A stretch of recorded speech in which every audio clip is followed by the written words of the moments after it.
अस्सलाम वालेकुम नाज़रीन, क्या हाल है। मैं उम्मीद करता हूँ लोग खैर आफियत से होंगे। आप लोगों की आफियत खैर ही मतलूब है। नाज़रीन, मैं आपका host summer Gondal, food scientist and nutritionist. नाज़रीन, आज आपको ना स्पेशली बताना है एल्यूमिनियम के बारे में। एक तो हम एल्यूमिनियम के बर्तन इस्तेमाल करते हैं, इसके अलावा हम एल्यूमिनियम कहाँ कहाँ से हमारी खुराक के अंदर आता है, एक चीज़ हो गई। दूसरा ये बताना है कि इंटरनेशनली इसे रिकोगनाइज क्या किया जाता है कि ये सेफ है, यानी कि ये महफूज है, ये नहीं है। और इसके बाद आपको ये बताना है कि क्या इसके फ़वाइद हैं इस्तेमाल के या इसके नुकसानात हैं, और किस हद तक है, और ये कैसे हमारे अंदर आ जाता है।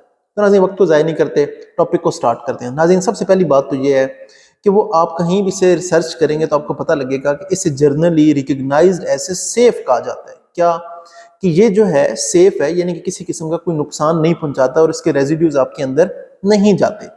क्यों? आप पढ़ेंगे तो आपको पता लगेगा कि इसके ऊपर एक कोटिंग हुई होती है नॉन रिएक्टिव सी, तो ये फिर फूड के साथ रिएक्ट नहीं करता। तो अब फिर आपको बताना है कि आता कहाँ से और कहाँ कहाँ पे। नाज़रीन, हमारे यहाँ जो कढ़ाई गोश्त बनते हैं, जो मटन बनते हैं, जो सिरी पाए बनते हैं, चिकनाई वाली चीज़ें, आपने कभी देखे उन बर्तनों को हम कैसे साफ रहे होते हैं, मांज रहे होते हैं। वो जाली ले के अंदर से हम पूरा रगड़ रहे होते हैं। उसी के लिए एक टेस्ट परफॉर्म किया है, मैं आपको उसकी ना कुछ तस्वीरें दिखाता हूँ, आप देखेंगे कि ये एक तरफ स्टील का बर्तन है और दूसरी तरफ हमारे पास सिल्वर का बर्तन है। ठीक है, कोई उसके अंदर जाली नहीं मारी, बस एक हल्का सामने क्या किया, उसके अंदर स्क्रबर मारा है। आप देख रहे हैं कि वो जो पानी है सिल्वर वाले बर्तन में वो हल्का हल्का काला हो रहा है। आप गौर करेंगे आपको नजर आ रहा होगा। ये बताना चाह रहा हूं कि ये क्या होता है कि इसकी जो रेजिड्यूज हैं सिल्वर के वो पानी में मिक्स हो रहे हैं। इसी तरह जब हम खाना बनाते हैं तो हमारे अंदर आते हैं। सबसे पहले बताना जरूरी है, सिल्वर के बर्तन जिन्हें हमारे यहाँ सिल्वर के बर्तन कहा जाता है, ये बेसिकली एल्यूमिनियम के बर्तन है, एक चीज। दूसरे नंबर पे क्या आता है कि हमारे यहाँ फॉइल आती है, एल्यूमिनियम फॉइल। आप टीवी पे देखते हैं, कुकिंग शोज देखते हैं, वो जब दम लगाने लगते हैं तो वो एक फाइल से इर्द गिर्द से रैप कर रहे होते हैं। वो क्या है? वो भी एल्यूमिनियम है। तीसरे नंबर पे आ जाता है कि जो हमारे पास डिस्पोजेबल बिरयानी हम कोई चीज लेके जाते हैं, उसके ऊपर एक बारीक सी लेयर होती है जो साइडों से आसानी से फोल्ड हो जाती है, जो ढक्कन से लगा देते हैं, वो भी क्या है? वो भी एल्यूमिनियम है। तो अब आपको पता लगा एल्यूमिनियम कहाँ से आता है, एल्यूमिनियम फाइल से आता है। डिस्पोजेबल जो हमारे पास बर्तन है जो अंदर से वो चमकदार से होते हैं सिल्वर के रंग के, वो भी क्या है? वो भी एल्यूमिनियम की कोटिंग होती है। और तीसरा मैंने आपको बताया कि हमारे यहाँ एल्यूमिनियम के बर्तन जिन्हें सिल्वर के बर्तन कहा जाता है, वहां से।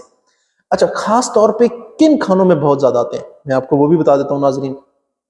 नाज़रीन, वो खाने जिनके अंदर तेजाबियत है, मिसाल के तौर पे टमाटर है तो उसके अंदर होगा।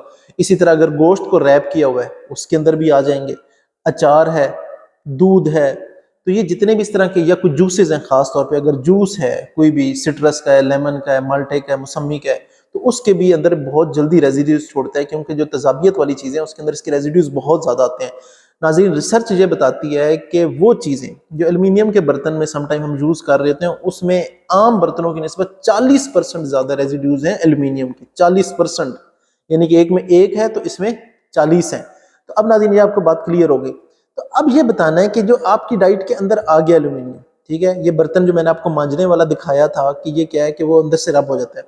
अब मैंने आपको बताया था कि नॉन रिएक्टिव लेयर जो होती है वो क्या होता है, जब हमारे यहाँ स्क्रबर जोर से मारते हैं या जालियों से मांजते हैं वो तो उतर जाती है। तो इस तरह हमारे अंदर तो आ रहा है। तो नाज़रीन, इसका सबसे पहला जो साइड इफेक्ट है वो बताना बहुत जरूरी है। वो क्या है? जो हमारे खून के अंदर सफेद खुली हैं, जिन्हें हम व्हाइट ब्लड सेल्स कहते हैं, ये बेसिकली क्या करता है, ये उससे ऑक्सीडाइज कर देता है। उससे क्या होता है कि हमारी इम्यूनिटी कम हो जाती है, क्योंकि जो व्हाइट ब्लड सेल्स हमारे बाहर कोई भी जिस्म में बैक्टीरिया आता है या कोई भी चीज आती है उसे रेजिस्ट करता है, उसे खत्म करता है ताकि हम बीमार ना हो। तो वो क्या होता है, वही ऑक्सीडाइज होना शुरू हो जाते हैं व्हाइट ब्लड सेल्स। तो फिर क्या होता है कि हम बड़ी जल्दी बीमार होते हैं, हमारी कुव्वत मुदाफियत कम होना शुरू हो जाती है। दूसरे नंबर पे जो सबसे इंपॉर्टेंट चीज है, हमारे सुर्ख खुलिए रेड ब्लड सेल्स, ये क्या करता है, ये उन्हें भी ऑक्सीडाइज कर देता है। यानी कि ऑक्सीडाइज का मतलब आप समझे कि उन्हें भी जंग लगा देता है। तो वो क्या होता है कि वो टूटना शुरू हो जाते हैं। हेमोलाइसिस का लफ्ज यूज होता है। ठीक है, तीसरे नंबर पे क्या आ जाता है, मैं आपको बताता हूँ वो क्या है कि नाज़रीन, जब हम ये खुराक ले रहे होते हैं तो हमारा लिवर जो है, ठीक है, हमारा जिगर, ये उससे भी जो इसके फ्री रेडिकल्स आ रहे हैं ना, खाने में आ रहे हैं, बर्तनों के अंदर से जो आ रहे हैं, वो क्या होते हैं, हमारे लिवर को भी ऑक्सीडाइज करना शुरू कर देते हैं। लिवर डैमेज होना शुरू हो जाता है। अब हमारा लिवर ऐसे ऐसे एंजाइम्स बना रहा होता है जो हमारे खाना हजम करने में मदद कर रहे होते हैं। तो फिर क्या होता है कि जो एक तो हम एंजाइम्स नहीं बन रहे खाना हजम करने के लिए, और दूसरा क्या होता है कि हमारे गट के अंदर आंतों में जो गुड बैक्टीरिया है वो भी इसकी वजह से डिस्टर्ब होना शुरू हो जाता है।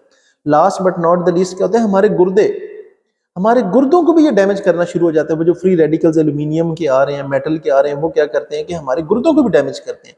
तो इस तरीके से ये क्या कुछ नहीं करता, ये हमारे दिमाग को डैमेज करता है, हमारे गुर्दों को डैमेज करता है, हमारे लिवर को डैमेज करता है, जो गुड बैक्टीरिया है उन्हें भी डैमेज कर रहा होता है। और इसके साथ साथ जो हमारे खून की सफेद खुलियां और सुर्ख खुलियां, ये उन्हें भी डैमेज करता है। तो इसके लिए हमें क्या चाहिए, सबसे बेहतरीन जो मैं आपको बता रहा हूँ, स्टील के बर्तन है, आप वो यूज कर सकते हैं। अब मिट्टी के बर्तन यूज कर सकते हैं, नॉन स्टिक कर सकते हैं, लेकिन हल्का सा भी अंदर डैमेज नहीं होना चाहिए, लेकिन वो बड़ी आसानी से डैमेज हो जाते हैं, तो मैं कभी भी वो रिकमेंड नहीं करता। स्टील है, मिट्टी का बर्तन है। अब लोहे के बर्तन भी सिंपल, वो जो काले रंग वाली कढ़ाई होती है वो भी इस्तेमाल कर लें, क्योंकि फौलाद जो है, आयरन है, वो हमारी बॉडी को भी रिक्वायर होता है, तो वो भी ऐसा हमें कोई साइड इफेक्ट नहीं देता। तो नाज़रीन, मैं उम्मीद करता हूँ आज का सेशन आपके लिए फायदेमंद रहा होगा। किसी किस्म का कोई सवाल हो तो कमेंट बॉक्स में पूछ सकते हैं। अपने समर गुंदर को इजाजत दें। अल्लाह हाफिज।